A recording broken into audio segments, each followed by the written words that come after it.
Alright, shalom alechem rabotai. Welcome to our Wednesday class on Yalkut Yosef.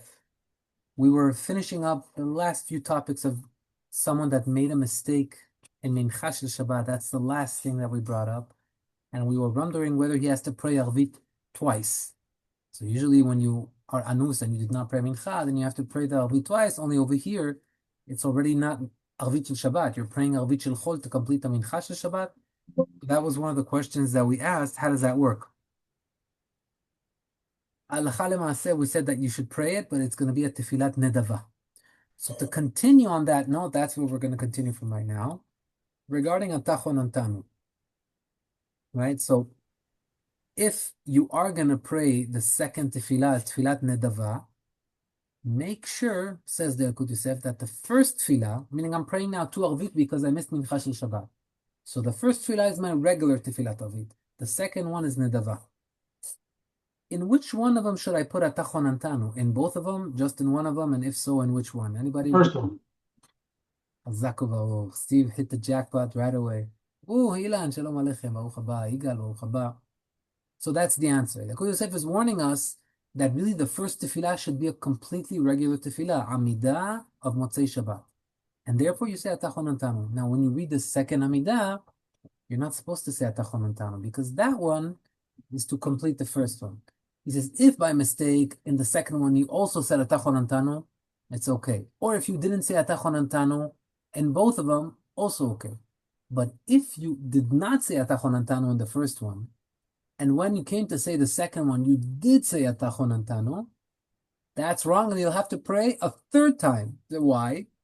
Because by saying Atachon Antanu in the second time, you showed that the first Amidah was the one that you do to do tashlumim, that you're completing what you missed. And that's not the halacha. The halacha is the opposite. The second amidah is the tashlumim. So by doing it in the second one and not in the first one, you're testifying opposite of the halacha. So halacha l'maaseh, if you don't do Atachon Antanu in both of them, or if you do Atachon Antanu in both of them, it's okay.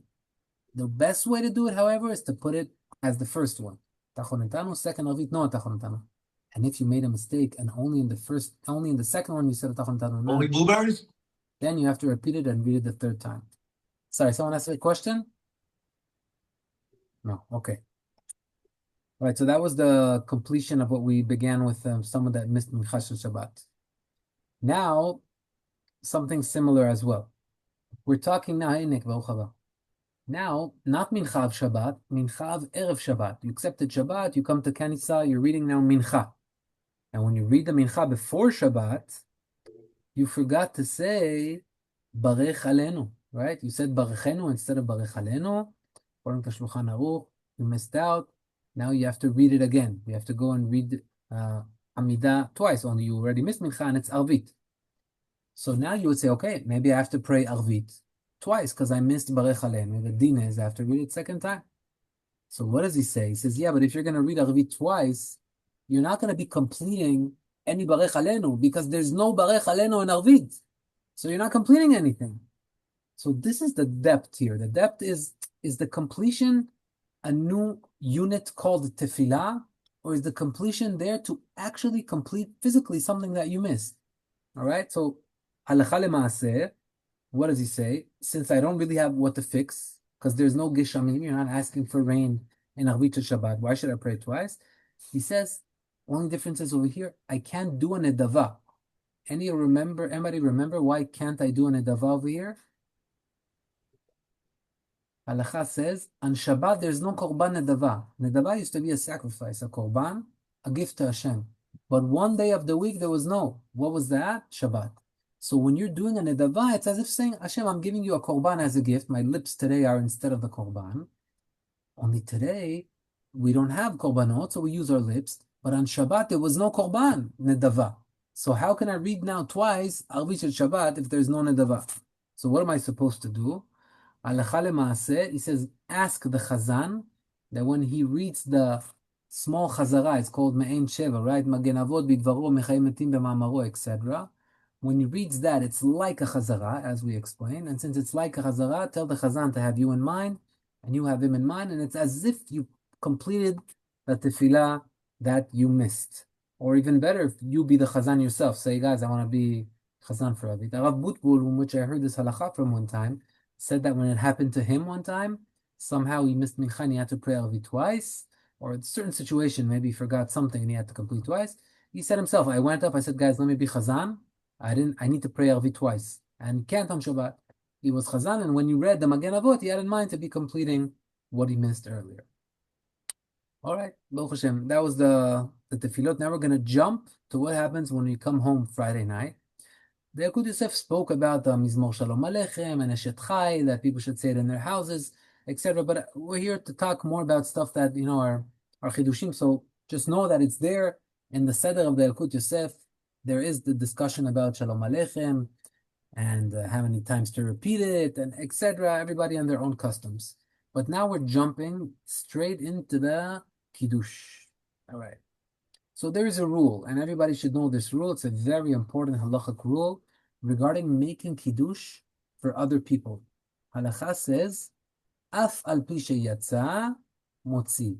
Even though I already did Kiddush for myself, I'm allowed to go to another group that didn't do Kiddush and say Kiddush for them, and they're Yotzim Yedei Chova. But I already said it, so I'm not obligated, and they are obligated. How could I be motzi them? I'm exempt already. They're not. So someone of them should read it.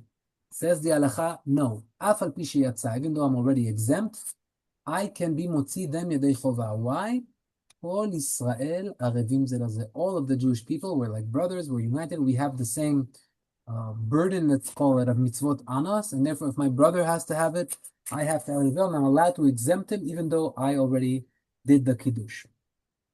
Now the Shulchan Aruch says something interesting. It says, the only way I could do Kiddush, let's say for a group of women or for my wife, I come back, I already did Kiddush in Shul, soon we're going to learn the details of Kiddush. You don't just do Kiddush, you have to have Kiddush with something that is called a seudah, either a kazait of mezonot or a kazait bo pregefen or bread, or else it's a problem to do just Kiddush without eating something that's going to give you a beracha achona. We'll get into that, B'ezrat Hashem. But the bottom line right now is that I want to exempt the women. Says the Shulchan Aruch, when do I allow you to be motzi acherim when you're already exempt?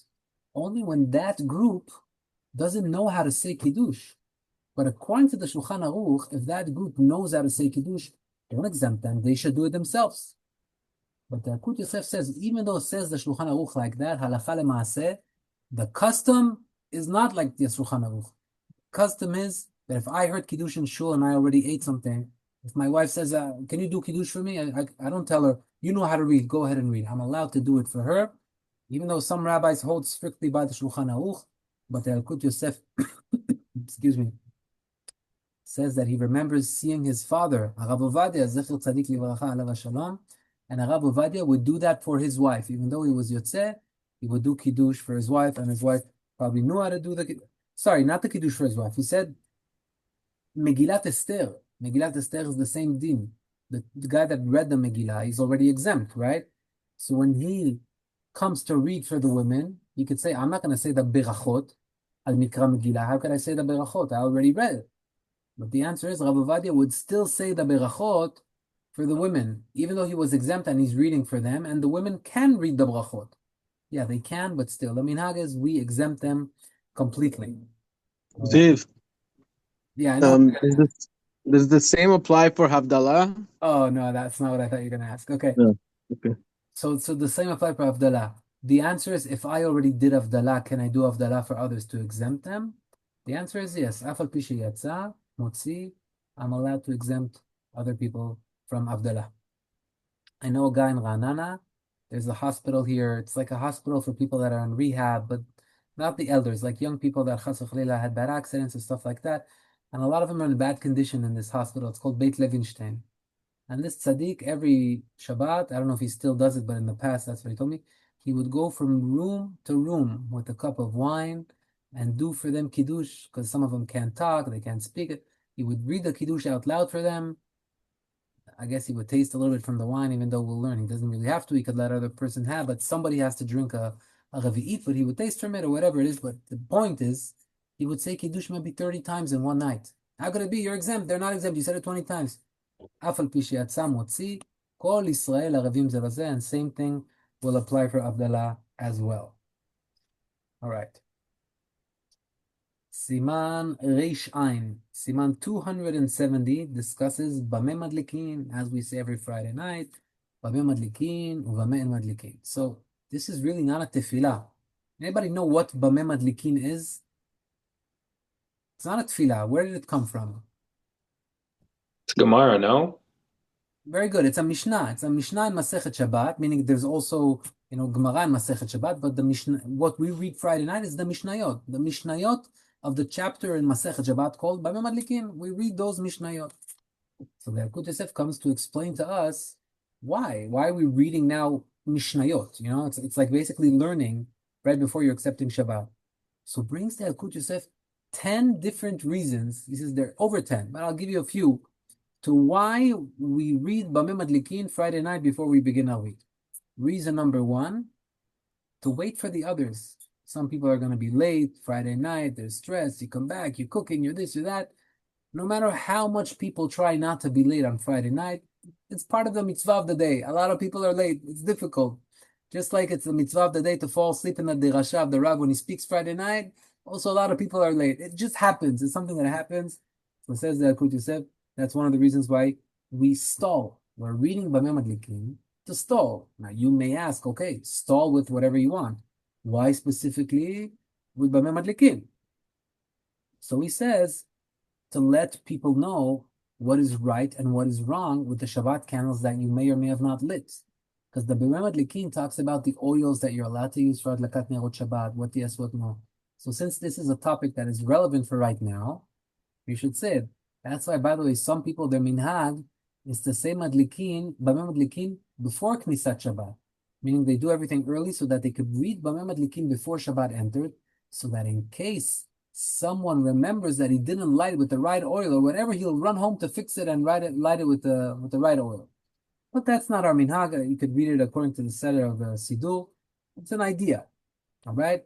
He says also, what are we going to read now? We want to stall for the people that are late. What are we going to read? Let's read something that has to do with the hour. It's chavivut. It brings sweetness when on Shabbat we talk about a topic of Shabbat. It says Yalkut Yosef, it also brings hagana. It's protection to read Bame Madlikin. That's a sigula. That's already a more power that has to do with spiritual manners. All right. He says also some shuls they pray in Pelaga Mincha. Plaga Mincha, who remembers how long before Shkia is Plaga Mincha? Anybody remember? It was on one of our tests. 72 minutes. 72 minutes before Shkia is the earliest time you could pray Arvit according to some opinions. So on Friday night, people like accepting Shabbat early, especially you have places in Europe, Shabbat comes in at 9 o'clock at night. You're going to start the Suda at 10:30 with your family. It doesn't work like that. So people want to bring the Shabbat early.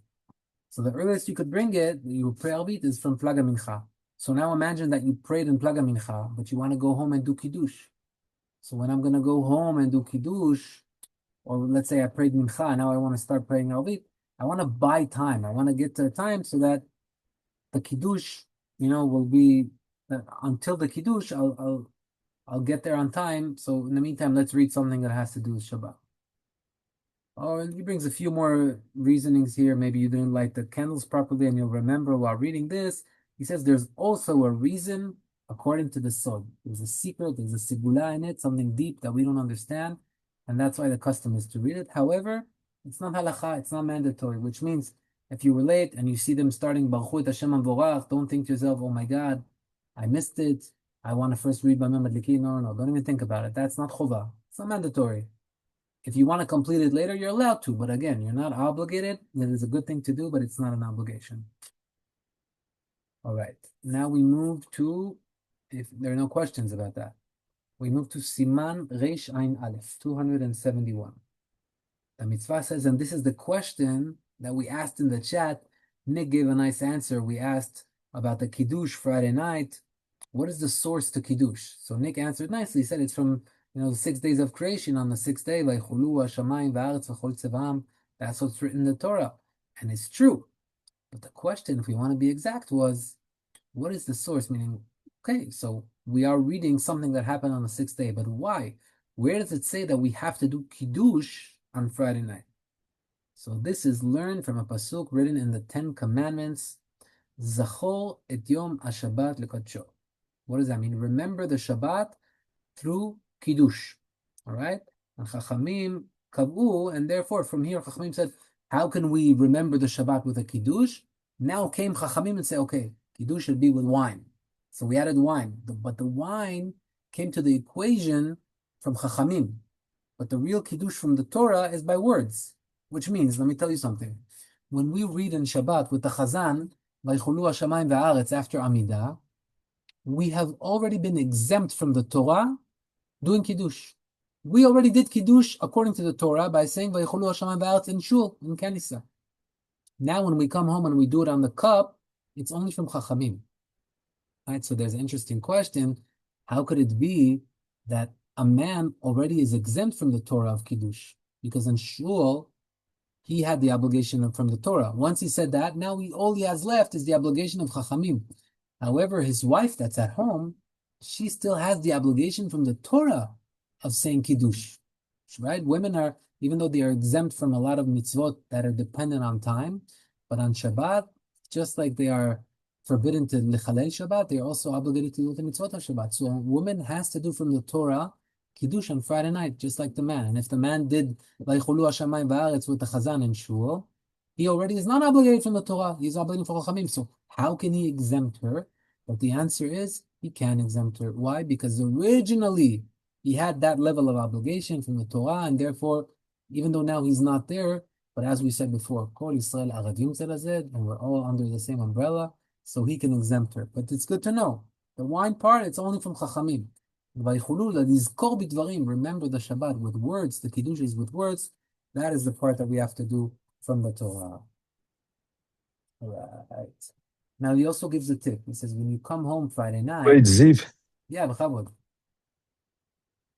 Sorry, so if you said it's from the Torah is the higher level, so forget your wife. How can you even do it yourself again when you come home from synagogue to be exempt on a lower level? No, meaning you still haven't finished your obligation. The obligation in the Torah was to do A, but Chachamim added B. You still haven't done B. B is the Kiddush on the wine. So I still have to do that. Only B is a lower level. So how am I exempting all the A's that are in the house? That was the question that we asked. And the answer was, since originally I had an A also, I was also obligated from the Torah. We are all under the same umbrella, and therefore I can exempt them from the Kiddush. got it. Thank you. Sorry. Yeah, sure. Now, says the Yalkut Yosef, when you do come home, don't take your time. A lot of people, start talking and this and that. He says, be quick. After Arvit, try to come home and do the Kiddush as quick as you can, because it's a mitzvah to do Kiddush as soon as possible. By doing the Kiddush, you're doing the mitzvah of the day. So why hold back the mitzvah? The faster you do it, the better. However, he says, if sometimes the tefillah was very early and the rabbi wants to stay and give a shi'ur Friday night after the tefillah, can we do that or can we not do that? I know that Rabbi Chaim has a custom to do that when Shabbats are very early. After Arvit Shabbat, I don't know if they still do it, but they used to stay after the tefillah, maybe 45 minutes, and learn. So he regards that. And he says, if you are able to do the shi'ur after the dinner, amazing. But if you know that nobody's going to show up, and let's be realistic, how many people show up after dinner and come back to Kanisa for a shi'ur? I wish. I've seen people that do that. But, you're looking out for the greater good here, and you want to bring these people closer. That's his next point. The Yalkut Yosef says, if the goal is to bring people closer, these are people that don't necessarily have Torah every day of the week, and by doing a shi'ur after the Friday night tefillah, you're going to bring people closer to Hashem, then it would be no problem, and you could do it there. All right, so that's the halacha regarding shi'ur after tefillah. What is the earliest time to do Kiddush? Plaga Mincha, as we mentioned before, 72 minutes before Arvit is Plaga Mincha. So theoretically, if you pray the early Mincha, and right away you do a Arvit, then you read, Kriyat Shema, you'll have to read again. But still, once Plaga Mincha came, you're allowed to read Kiddush. However, says the Yalkut Yosef, since Plaga Mincha is not, a time where is accepted by all the Chachamim, that's the opinion of Rabbi Yehuda, that nighttime begins in Plaga Mincha, but other Chachamim think differently. Therefore, he says, if you can, after Tzeta Kochavim, meaning after the time that all the Chachamim believe that it's already Shabbat, if you can, try to eat a kezait bread after that time as well. So if you accepted Shabbat early and you did an early Kiddush and you're eating dinner and everything great, and now the sun finally set in the Shkia and Tzeta Kochavim, if you can have another piece of bread, a kezait, that would be recommended by the Shulchan Aruch, by the Yalkut Yosef. What is the most important kavanah in Kiddush? We just said that Kiddush is from the Torah, the wine part is from the Rabbanan, but what kavanah should I have? What is the most important thing in the Kiddush? The answer is something that we say every day, many times in our tefillah, in Kriyat Shema as well. Zecher Yitziat Mitzrayim. That's the biggest part of the Kiddush. Remember Yitziat Mitzrayim. Says the Yalkut, Ve'af im lo kiven yatsa. But at the end of the day, even if while I was doing Kiddush, I didn't think, oh, Yitziat Mitzrayim, yes, yes, yes, you still considered like you did the mitzvah. This is why. Because at the end of the day, why am I doing Kiddush right now? Out of fun? It doesn't work like that. You could say maybe that on Shabbat morning, why am I drinking wine now? For fun. There's no Kiddush, there's no beracha. But on Friday night, Vadai, I'm doing the Kiddush for the mitzvah. I'm reading a Kiddush. So since for sure I'm doing it for the mitzvah, and therefore, I definitely have that kavanah in mind, and I would be exempt. By the way, the Kiddush from the day has a lower level. That's only a Kiddush from Chachamim. You have to do the Kiddush in the morning. But the Kiddush at night, a higher level, is from the Torah. Some say, by the way, Rav Woodby says this, that when you're saying the Vaychulu in Shul, have in mind not to be exempt for the mitzvah of the Torah. And by doing that, when you come home, you are still obligated from the Torah just like your wife, and that's a good way to put everybody in the same boat. You don't have to, it's just a recommendation. How many people remember to do that? Let's see. But in case you remember Friday night, you're like, you know what, let me do Kiddush, that me and my wife are on the same level at home. So say, okay, have in mind not to be exempt. You can even make a stipulation, a knife in the beginning of the year, say, anytime I'm going to hear Vaychulu in Shul, I don't have kavanah to be exempt. I want to still hold the obligation from the Torah when I come home. And then when you do Kiddush at home, according to all the opinions, you are good. Ilan, you wanted to say something? Yeah, isn't like the most important part of Kiddush to Zecher leBriyat Olam? Like, what does Shabbat have? What does Yetziat Mitzrayim have to do with Kiddush? I was thinking the exact same thing, meaning the Kiddush is remembering the sixth day. Generally, also, we see that the Yetziat Mitzrayim is a very strong foundation. I mean, we feel it's everywhere, every day, in the morning, in Kriyat Shema. Why do we need to remember Yetziat Mitzrayim so much? Well, I think that's, you know, I want to look more into this because I'm curious myself. But Yetziat Mitzrayim, the creation of the world is something that we know that Hashem did, but we weren't there to witness it. You understand what I'm saying?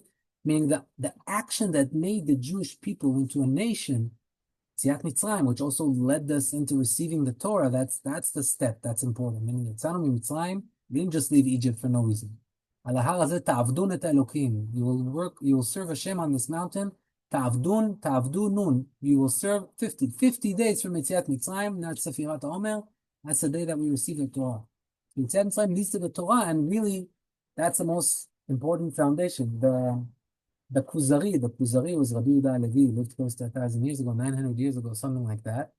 And the Kuzari discusses this as well. He says, how come, the principles of the Emunah, it's something so big to believe in Yetziat Mitzrayim and not the creation of the world. I know it's similar to what you're asking right now.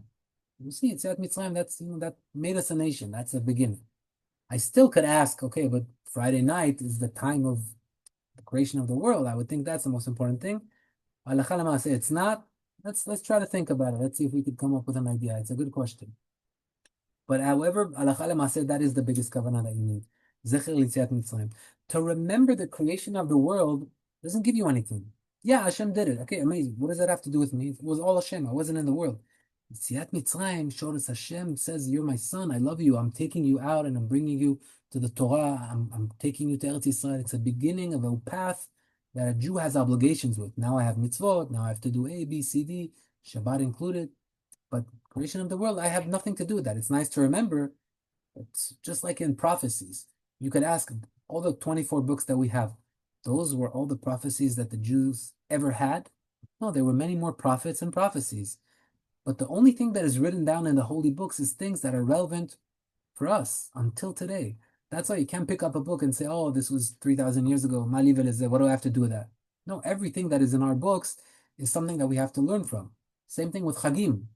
Chagim aren't just a special day. We had many special days in the Jewish calendar in the past.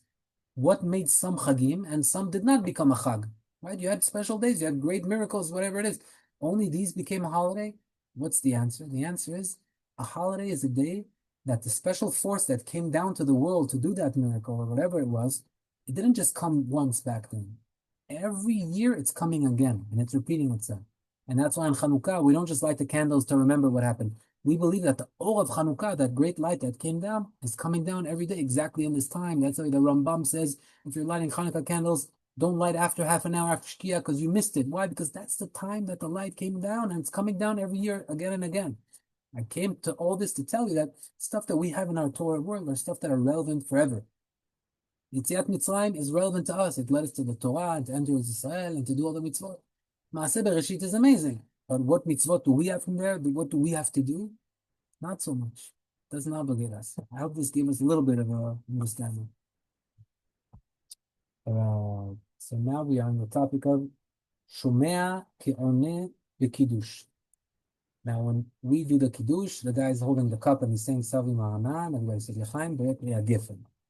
Now, everybody has Kavanah to hear, and he says the Kiddush. Why are we doing that? Why don't we tell everybody, hold the cup? Because usually there's a rule. Mitzvah bo yoter mi b'shlucho. It's better that I do the mitzvah than send a messenger. You want to give tzedakah, you want to do a chesed, oh, here, I'll pay this guy to go do it. It's nice, you did a good thing. But it's much better if you do it yourself. I'm not talking about educating your son to give tzedakah. You give it to your son to give to the poor man so that he learns.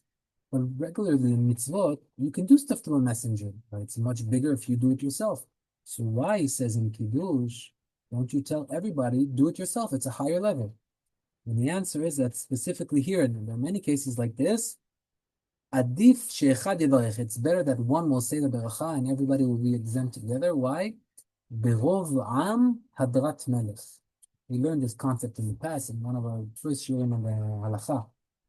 When there is a lot of people, it gives more honor to the king. You know, a king with a kingdom with thousands of people or a king with one guy. You know, which one is more impressive? When you have a kingdom, when you do stuff together, it's more honor to HaKadosh Baruch Hu. So, when you come to shul in the morning, put on tefillin, you can't tell everybody put on tefillin. One guy will say the baracha, well, put it on. How can you do that? Not everybody puts it in the same time. It doesn't work like that. But over here, everybody's obligated at the same time. You're sitting down to eat, so he's able to say it for all of us, and we are able to be mekayem this mitzvah berov am hadrat melech. Ziv, can you explain like who can drink, like if the person's saying the bracha,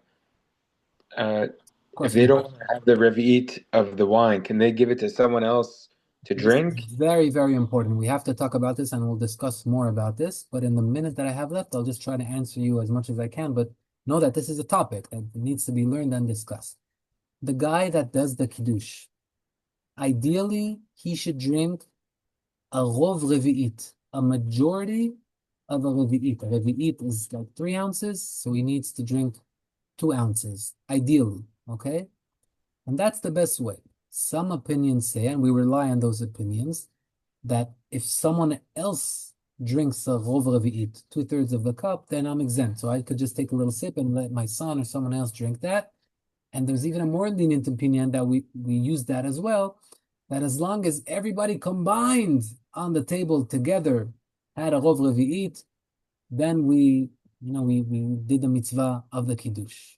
Okay? So if everyone is holding their own cup, and the chazan and the person says the Kiddush and everyone drinks like a 1 ounce shot cup, that the most lenient opinion says that that'll cover it.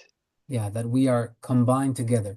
Now, I don't know what happens if everybody holds their own cup. If everybody holds their own cup, maybe the guy making the Kiddush has to drink a rov revi'it because they're not tasting from the wine of the Kiddush. They are tasting from another wine. I want to explain something so that people know this. You know, maybe we'll open this next time. But does everybody have to taste from the Kiddush? And if so, does it matter if it's from the cup? Or can they have their own cup while he's doing the Kiddush and just drink from that? let's talk about it. It's a very interesting topic. We'll develop it next time. I don't want to take more of your time, so we'll keep everybody hanging with this. Cliffhanger. Zach Baruch. It's a big Hazak topic, Baruch, thank you, Azar Ziv. Baruch. Thank you, Ziv. guys. All the best. Kol tov.